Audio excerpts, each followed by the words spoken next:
घनी काली रात थी और सुनसान सड़क पर एक आदमी झूमते हुए जा रहा था जिसका नाम था जगन। जगन अभी एक फिल्म का रात का शो देखकर वापस जा रहा था। वाह वाह, क्या फिल्म थी, क्या हीरोइन थी, क्या गाना था। आजा आजा मेरे अंगने में आजा, झूमेंगे नाचेंगे, ओए होए होए, आजा आजा। जगन ऐसे ही झूमता गाता हुआ चला जा रहा था कि तभी उसे बहुत तेज से टॉयलेट आई। अरे, लगता है कि मैंने कुछ ज्यादा ही कोल्ड ड्रिंक पी ली थी। अब तो बड़ी तेजी से प्रेशर आया है। ओहो, जल्दी से कहीं हल्का होना पड़ेगा वरना पैंट में ही हो जाएगी। जगन आसपास देख ही रहा था कि तभी उसे सामने एक सुलभ शौचालय दिखाई दिया। अरे वाह, क्या बात है, ये तो बड़ा ही शानदार टॉयलेट है। लगता है कि नया बना है। चलो यहीं चलकर हल्का हो जाता हूँ। जगन टॉयलेट के अंदर चला जाता है। टॉयलेट बिल्कुल सुनसान था। वहाँ जगन के अलावा कोई भी नजर नहीं आ रहा था। अरे, बड़ी ही अजीब बात है, इतना बढ़िया टॉयलेट बना है और यहाँ नजर रखने के लिए एक आदमी तक नहीं है। खैर, मुझे क्या, अच्छा ही है, वरना मुझे यहाँ पर हल्का होने के लिए 2-4 रुपए देने पड़ते। अब जल्दी से हल्का होकर निकल लेता हूँ। जगन हल्का होते हुए फिर से गाना गाने लगता है। आजा आजा मेरे अंगने में आजा, झूमेंगे नाचेंगे, ओए होए, आजा आजा। जगन जैसे ही वापस जाने के लिए पीछे मुड़ता है, उसके होश उड़ जाते हैं। उसके ठीक सामने एक डरावनी चुड़ैल खड़ी थी। नहीं नहीं, ये कोई सपना नहीं है। तू ही तो इतने प्यार से गा गा के मुझे बुला रहा था, तो भला मैं कैसे ना आती। क्या? अरे नहीं नहीं, मैंने तुम्हें नहीं बुलाया। मैं तो फिल्म देख कर आया था, उसी का गाना गा रहा था। मुझे माफ कर दो, अब वापस चली जाओ। अच्छा, कौन सी फिल्म थी? वो माँ की ममता। चल, अब मैं तुझे उससे भी अच्छी फिल्म दिखाती हूँ। चुड़ैल की चुड़ैलता। इतना कहकर चुड़ैल जगन को मार कर खा लेती है। अगले ही दिन सारे इलाके में ये खबर फैल जाती है कि एक चुड़ैल है जो कि लोगों को एक सुलभ शौचालय में मार रही है। इस बात से लोग इतने डर जाते हैं कि वो किसी भी सुलभ शौचालय में जाना बंद कर देते हैं। एक दिन एक आदमी जिसका नाम गोविंद था बाजार में घूम रहा था और उसे बहुत तेज से टॉयलेट लगी थी। वो अपने दोस्त मोहन के साथ चल रहा था। क्या यार, कब से ऐसे धीरे धीरे चल रहे हो? अरे, अगर हल्का होना है तो किसी सुलभ शौचालय में चले जाओ ना। तुम्हारी इस रफ्तार से चले तो कल घर पहुंचेंगे। अरे भैया, तुम्हारा दिमाग खराब है क्या? मैं चाहे अपनी पैंट गीली कर दूं लेकिन किसी भी सुलभ शौचालय में नहीं जाऊंगा। अरे पैंट जाए तो जाए, कम से कम मेरी जान तो सलामत रहेगी। अरे यार, क्या तुम भी ऐसी फालतू कहानियों में यकीन रखते हो? ये भूत चुड़ैल जैसा कुछ भी नहीं होता है। हाँ, क्यों नहीं? तो तुम जाओ और जाकर इस इलाके के हर सुलभ शौचालय में होकर आओ। मुझे मरने का कोई शौक नहीं है। अच्छा, और अगर मैंने ऐसा कर दिखाया तो? तो मेरी बाइक 1 महीने के लिए तुम्हारी। क्या सच में? तुम बाद में पलट तो नहीं जाओगे ना? हाँ, अगर तुम जिंदा वापस लौट आए तो। इसके बाद दोनों हंसते हंसते घर चले गए। गोविंद तो अपने मजाक में कही हुई बात को भूल भी जाता है, लेकिन मोहन ने उसके मजाक को दिल पे ले लिया था। अगले दिन वो लग जाता है अपने शर्त जीतने की कोशिश में। वो सुबह से ही अलग अलग सुलभ शौचालय में जाने लगता है। शाम हो जाती है और वो गोविंद को फोन लगाता है। सुबह से 45 सुलभ शौचालय में होकर आया हूँ, अभी तक मुझे कहीं कोई चुड़ैल नजर नहीं आई।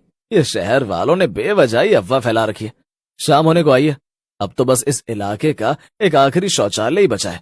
बस वहां और घूमाऊं, फिर तेरी बाइक 1 महीने के लिए मेरी हुई। अरे मोहन, ये कैसा मजाक है?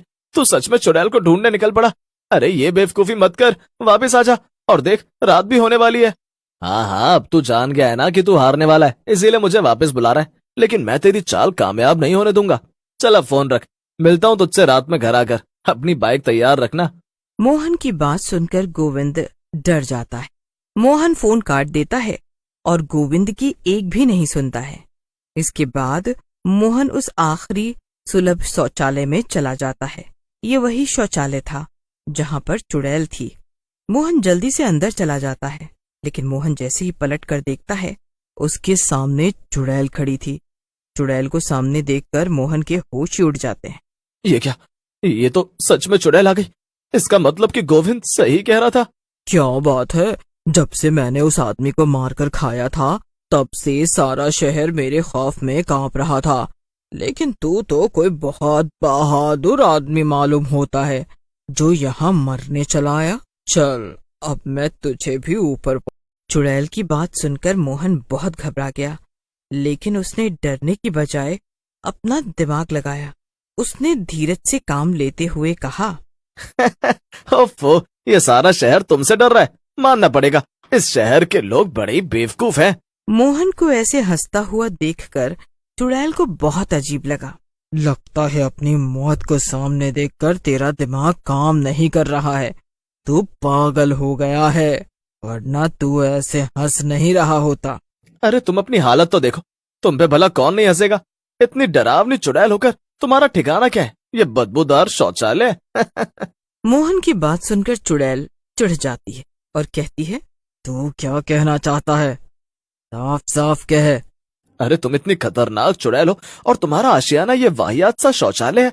तुम्हें तो किसी बड़े और शानदार टॉयलेट में होना चाहिए, जहां पर बड़े बड़े लोग आए और तुम उन्हें मार सको। वैसे तू कह तो ठीक ही रहा है। मैं भी अब यहाँ अकेले बोर हो जाती हूँ। यहाँ कोई आता जाता भी नहीं है। तो तू बता, तुझे ऐसी कोई जगह पता है क्या?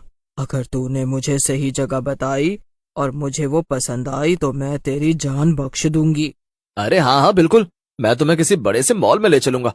तुम वहां आराम से एसी में बैठना और लोगों को मारना। इसके बाद मोहन चुड़ैल को अपने साथ लेकर चल पड़ता है। मोहन ने चुड़ैल को अपनी बातों में उलझाया था और उसका मकसद केवल वहां से भागने का था। वो चुड़ैल के साथ साथ चल रहा था और अचानक से उसे भागने का अच्छा मौका नजर आया। उसने धीरे से भागने की कोशिश की, लेकिन तभी चुड़ैल ने उसका हाथ पकड़ लिया। वो पीछे क्यों चल रहा है? एक काम कर, तू मेरे साथ साथ चल।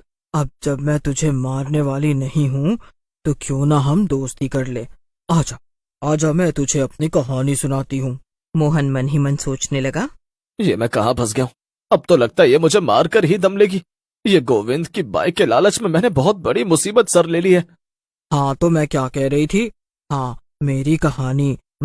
तुझे पता है मैं पहले बड़ी खूबसूरत औरत हुआ करती थी। लेकिन मैं काम ज्यादा अच्छा नहीं करती थी। मोहन ना चाहते हुए भी चुड़ैल से बात कर रहा था, क्योंकि अब उसके पास कोई और रास्ता जो नहीं था। मैं एक सुलभ शौचालय में सफाई का काम करती थी। दुनिया में मेरा कोई भी नहीं था और मैं बिल्कुल पढ़ी लिखी भी नहीं थी, इसीलिए मजबूरी में मुझे यही काम करना पड़ता था। लेकिन मुझे अपने काम से कोई शिकायत नहीं थी, बल्कि साफ सफाई में तो मेरा बड़ा दिल लगता था। मगर लोग इतने बुरे थे कि वो मेरी सफाई की बिल्कुल भी कदर नहीं करते थे। मैं जिस शौचालय में काम करती थी वहां जो कोई भी आता था बहुत गंदगी फैला कर जाता था। मैंने उन सबसे बहुत कहा कि वो सफाई बनाए रखें, क्योंकि मुझे साफ सफाई करने में बड़ी मेहनत लगती है, लेकिन किसी ने भी मेरी बातों पर ध्यान ही नहीं दिया। इसीलिए मैंने वो जगह छोड़ दी। लेकिन मैंने जहाँ जहाँ भी काम किया सब जगह का वही हाल था। कोई भी शौचालय में साफ सफाई नहीं रखता था। ये देखकर मुझे बहुत गुस्सा आने लगा। मोहन को अब चुड़ैल की बातों में दिलचस्पी होने लगी थी। उसने उत्सुकता से पूछा, तो फिर आगे क्या हुआ और तुम मरकर चुड़ैल कैसे बन गई? एक दिन मैं सफाई कर रही थी, तभी वहां पर कुछ लोग आए। उनके जूते चप्पल मिट्टी से सने हुए थे। उन्हें देखकर मुझे बहुत ज्यादा गुस्सा आया। मैंने ताजा ताजा पोछा लगाया था, इसीलिए मैंने उन्हें खूब सुनाया और फटकार के वहां से भगा दिया। फिर मैं वापस अपने काम में लग गई, लेकिन वो बदमाश कुछ देर में वापस आए और उन्होंने मुझे शौचालय में ही बंद कर दिया। अगले 24 घंटों तक मैं वहीं बंद रही। फिर दम घुटने के कारण मेरी मौत हो गई। इतना कहकर चुड़ैल जोर जोर से रोने लगी। चुड़ैल को ऐसे रोता देखकर मोहन का दिल पिघल गया। उसे चुड़ैल के लिए दिल से बहुत बुरा लगने लगा। उसने ठान लिया कि वो चुड़ैल को मुक्ति दिलाएगा। तुम हमेशा इसी बात से दुखी रही ना कि लोग शौचालय को साफ नहीं रखते। तो अगर तुम किसी साफ शौचालय में गई तो तुम्हें अपने आप मुक्ति मिल जाएगी। देखो, हम मॉल के ठीक सामने खड़े। मुझे पूरा यकीन है कि यहाँ के टॉयलेट में जाकर तुम्हें मुक्ति मिलेगी। क्या सच में? फिर क्या था, मोहन और चुड़ैल दोनों मॉल के टॉयलेट में चले गए। वहां की साफ सफाई देखकर चुड़ैल बहुत खुश हो गई। चुड़ैल वहां से गायब हो गई। मोहन की बात सही निकली और चुड़ैल को मुक्ति मिली। मोहन ने अनजाने में चुड़ैल की मदद की और उसके बाद शहर में सुलभ शौचालय में रहने वाली चुड़ैल का डर भी खत्म हो गया। और तो और मोहन को भी गोविंद की बाइक 1 महीने के लिए मिल गई।